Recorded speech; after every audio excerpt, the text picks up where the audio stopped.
안녕하세요. 동갑내기 남편과 살고 있는, 아니 살았던 40대 여성입니다. 누가 그러더라고요. 기쁨은 나누면 배가 되지만 슬픔은 나누면 약점이 된다고. 그래서 지인들에게도 속 시원히 터놓고 말을 못했는데 요즘 어디에라도 이 답답한 마음을 털어놓고 싶어서 죽겠더라고요. 그래서 익명의 힘을 빌려 제 이야기를 하러 왔습니다. 남편과는 아는 선배의 소개로 만났어요. 선배 말로는 사람이 무뚝뚝하긴 해도 속이 깊다고 진국이라고 하대요. 진국이고 뭐고 솔직히 소개팅은 내키지는 않았는데 그도 그럴 것이 저는 낯도 가리고 쑥스러움이 많아 자연스러운 만남을 추구하는 편이었거든요. 하지만 남편을 소개받을 당시 제 나이 28살이었고 그래서인지 주변 친구들은 결혼 준비를 하고 있거나 연애를 하기에 바빴네요. 그렇다 보니 저도 언젠가부터 조바심을 느끼고 있었고요. 그래서 일단 한번 만나나 보자 싶어서 나갔습니다. 그런데 무뚝뚝한 남자라는 선배의 말과는 달리 남편은 좀 버벅거리기는 했어도 같이 있는 내내 어떻게든 대화를 이끌어가려고 노력하대요. 낯을 많이 가리는 것 같기는 했지만 자기 딴에는 그래도 농담도 던지고 그런 모습이 저한테 잘 보이려고 노력하는 것 같아서 보기 좋았어요. 그렇게 그날 밥 먹고 차 마시고 어쩌다 보니 맥주까지 한잔했네요. 그리고 이후로도 몇 차례 더 비슷한 데이트를 했고 저희는 사귀기 시작했지요. 이후로 남편과는 3년을 사귀었는데 그 시간 동안 남편은 단 한 차례도 술이나 여자 문제로 저를 가슴 아프게 한 적이 없었습니다. 그래서 결혼 상대로 제격이라고 생각했어요. 너무 단순하다, 어이없어 보일 수도 있지만 사실 저희 언니가 형부의 외도로 굉장히 오래 힘들어했거든요. 그런 언니를 옆에서 지켜보고 있으니 돈이고 인물이고 다 필요 없다 싶었어요. 나만 사랑해주고 나만 위해주면 최고다. 그렇게 생각했달까요? 결혼 준비를 하는 과정은 그다지 까다롭지 않았어요. 주변 사람들 중 몇몇이 남편이 홀어머니의 위로 누나 둘이 있다는 걸 알고 저더러 잘 생각하란 식으로 충고를 하기도 했는데 솔직히 말해서 그땐 그런 말이 귀에 들어오지 않았네요. 그리고 실제로 어머님을 두세 번 만났었는데 어머님이 저에게 살갑게 대해주신 건 아니지만 특별히 나쁘게 하신 것도 없었거든요. 저 또한 모녀 같은 고부 사이를 원하지도 않았기에 딱히 서운한 것도 없었고요. 어머님의 대면대면하신 태도가 오히려 편했다니까요. 그래서 결혼을 하더라도 어머님이나 신우들하고 갈등을 겪을 일은 없을 거라고 생각했는데 제가 너무 단순했던 거지요. 말이 나와서 말인데 시댁 사정은 듣자 하니 빠듯했어요. 남편 말로는 아버님 돌아가신 이후로 어머님이 자식새 키운다고 건물 청소면 남의 집살림이며 이일저일 가리지 않고 하셨대요.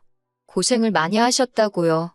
그래서 남편이 자기가 취직한 이후로는 어머님더러 일을 그만하시라 했답니다. 그리고 이후로 생활비로 한 달에 50만 원씩 보내드리고 있다대요.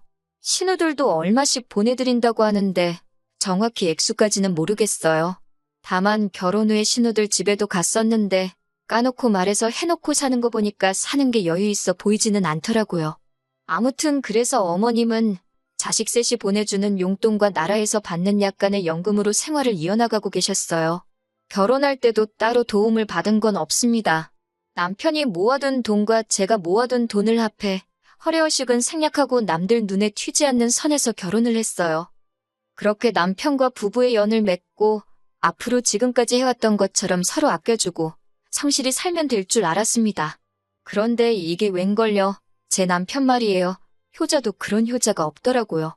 연애할 때는 도통 티를 안 내서 전혀 눈치채지 못했는데 갑자기 사람이 어머님 이야기만 나오면 눈물이 그렁그렁 맺히질 않나, 안쓰러워서 밥 먹다가 목이 메인다 하질 않나? 아니, 저도 부모님 계시지만 별꼴이더라고요. 누가 보면 정말 저희 어머님 막말로 돌아가실 날 받아놓고 사는 분인 줄 알 만큼 걸핏하면 어머님 불쌍하다고 그러는데 처음에야 물론 저도 그런 남편을 달래주고 이해해주려고 했어요. 그런데 제가 그럴수록 남편이 저에게 이상한 요구를 해오더라고요. 결혼하고 얼마 지나지 않아서 하루는 남편이 저를 붙들고 그간 어머님이 얼마나 고생을 많이 하셨는지 주절주절 늘어놓기 시작하더라고요. 한 30분 넘게 듣고 있으니까 저도 사람인데 슬슬 지겹기도 하고 저희 부모님도 고생 많이 하셨거든요. 솔직히 말해서 그 시절에 고생 안 하신 부모님들이 몇 분이나 되시겠어요? 다들 자기 자식은 당신보단 낫게 살게 하겠다고 고생 많이들 하셨지요. 그렇다고 남들한테 내 부모 고생한 거 알아달라고 할 수는 없는 거잖아요. 본인부터 잘해야지. 그런데 남편은 자기가 대학을 다닌답시고 서울에 올라온 이후로 지금까지 어머님께 너무 소홀했다며 그게 너무 후회가 된다고 앞으로 어머님한테 잘하고 싶대요.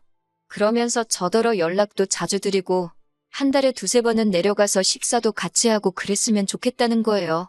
그리고 그 말은 그냥 말뿐이 아니었습니다. 이후로 걸핏하면 왕복 2시간 거리인데 갔다 오자. 가서 먹고 오자. 모시고 어디 가자. 미치겠더라고요. 그래서 한 1년 가까이 그 집거리 하다가 못하겠다 했습니다. 20분 거리에 있는 친정도 한 달에 한 번을 못 가는데 2번이고 3번이고 매주 시댁에 가는 거 힘들어 죽겠다고요.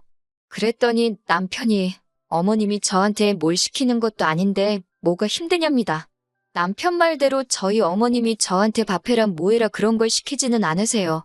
그렇다고 제가 시댁에서 2발 뻗고 편하게 누워있을 수가 있나요? 잠을 잘 수가 있나요? 그러다 한 번은 어떻게 보면 마지막이기도 한데 어머님 댁에서 신혼회까지 모여서 다 같이 식사를 하게 되었어요. 신우들도 음식을 해왔고 저도 해갔고 그래서 온 가족이 모여서 잔칫날 마냥 한 끼 먹게 되었습니다. 조카들까지 다 와서 거의 10명 가까이 모였으니 설거지거리가 좀 많았겠어요? 그런데 식사를 마치고 나니까 다들 뭐 부산하게 움직이는 것 같더니 어느새 TV 앞에 옹기종기 모여있더라고요. 저만 부엌에 덩그러니 서 있고 이런 일이 처음 있던 건 아닌데 그날은 왜 그렇게 짜증이 나던지요. 그래서 남편을 불러서 설거지를 시켰어요. 그랬더니 어머님이 불이 나게 쫓아와서는 당신은 아들 키울 때 한 번도 손에 물 닿게 한 적이 없다면서 가뜩이나 바깥일 하느라 힘든 사람한테 이런 일까지 하게 하지 말라고 하시는 거예요. 제가 웃으면서 어머님 저도 바깥일 하는데 그러면 형님들더러 하라고 할까요? 하고 물었습니다. 저희 형님들은 2분 다 전업주부거든요. 그랬더니 어머님이 그냥 하지 말고 냅두랍니다. 저희 다 가고 나면 당신이 하신다고요. 그런데 솔직히 그것도 말이 안 되잖아요. 설거지거리가 산더미인데 그걸 나이 드신 어머님 혼자 하시라고 냅둔다는 게 그래서 제가 남편한테 다시 눈치를 줬어요. 그러자 남편이 못 이긴 척 고무장갑을 다시 꼈고 어머님도 못마땅하신지 저를 째려보시더라고요. 그런데 신우들이 절더러 하는 말이 남편 잘 얻어서 좋겠답니다.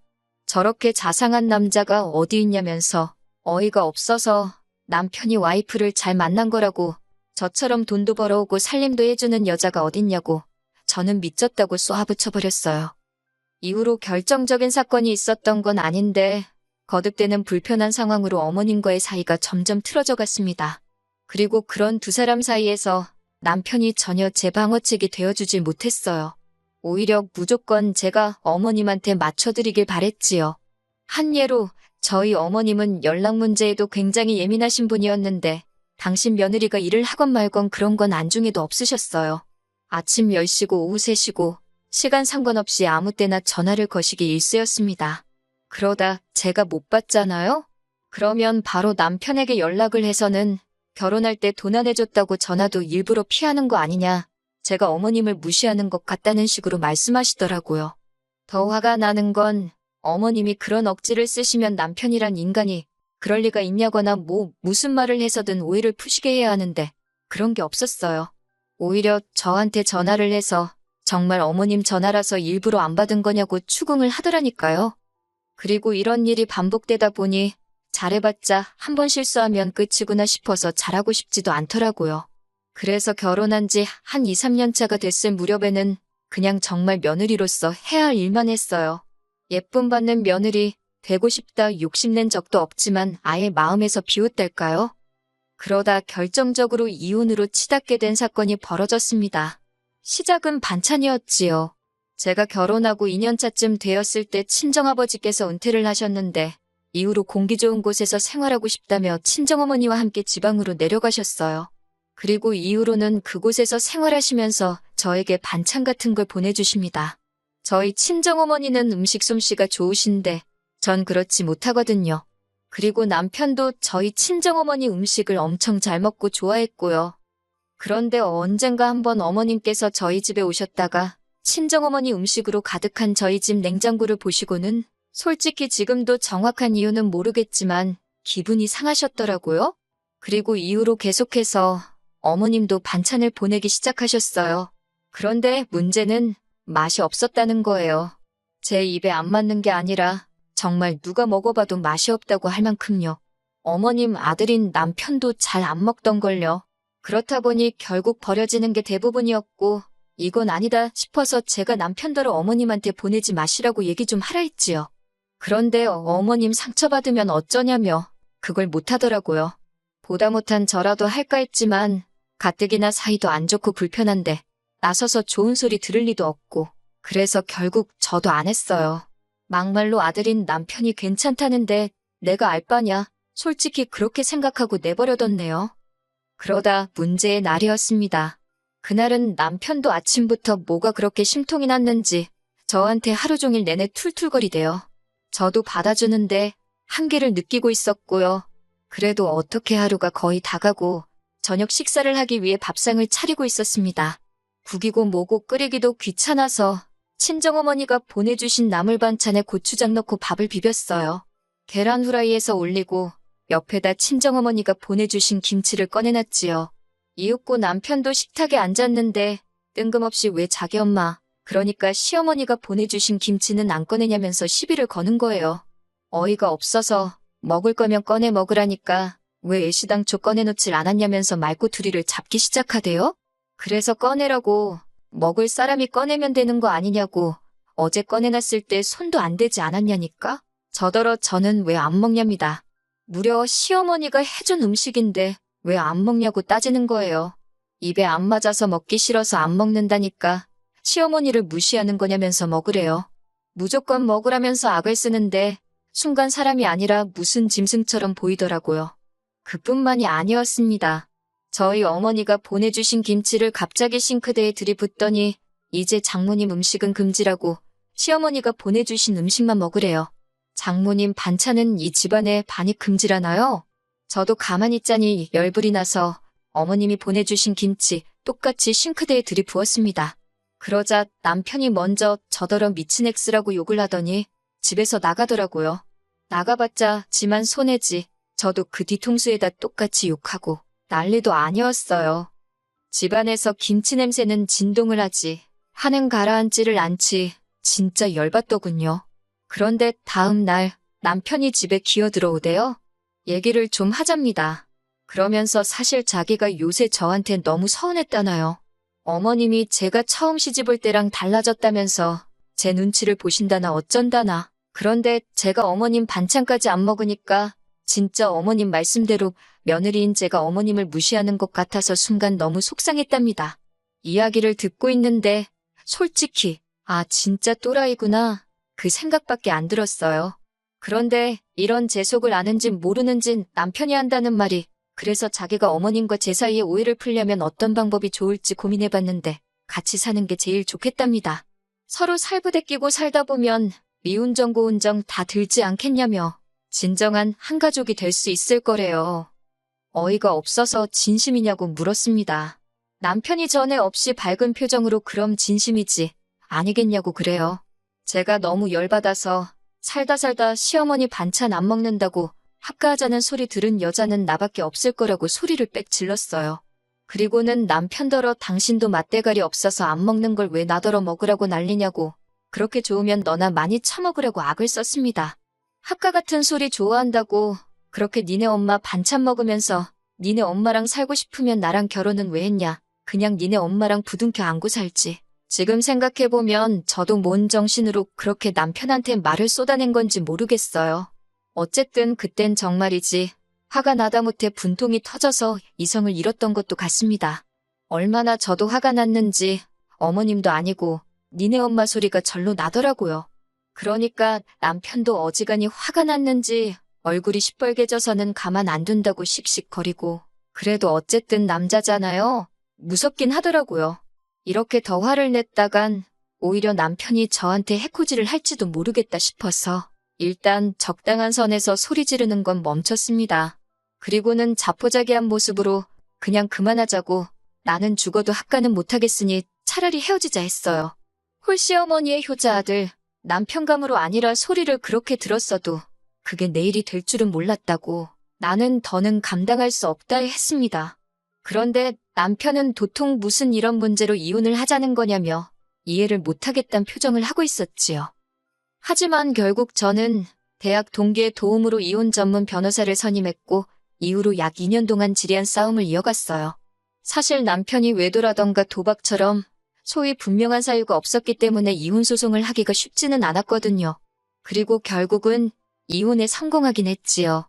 하지만 제가 바라는 대로 됐음에도 왠지 마음이 편하진 않대요. 상처뿐인 승리였다고 해야 할지 몇 년의 시간이 신기루처럼 사라진 기분이었다고 할까요? 그래도 이렇게 혼자가 된 지금 마음은 홀가분합니다. 애가 없어서 다행이란 생각도 들고요. 남편과의 만남을 주선했던 선배는 원래 남자는 결혼하면 효자가 되는 법이라며 저더러 웬만하면 좀 품어주지 그랬냐는데 같은 여자인 선배가 그런 소리를 하니까 얼마나 한심하게 보이던지요. 선배나 그렇게 남편한테 납작 엎드려서 맞춰주고 말만 따라 져주면서 살라 했네요. 선배 부모님이 좋은 마누라 다 됐다고 퍽이나 좋아하시겠다고요. 이혼하고 처음 한동안은 남편을 탓하기도 하고 제 자신을 탓하기도 하면서 울며 시간을 보냈어요.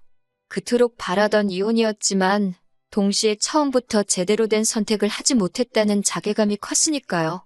그래도 이제는 이 글을 마지막으로 더는 방황하지 않을 수 있을 듯해요. 다 쏟아내고 나니까 제가 예상했던 것보다 훨씬 후련하거든요. 미래에 제 자신에게 부끄럽지 않게 열심히 살아보겠습니다. 그러면 또 좋은 날이 오겠지요.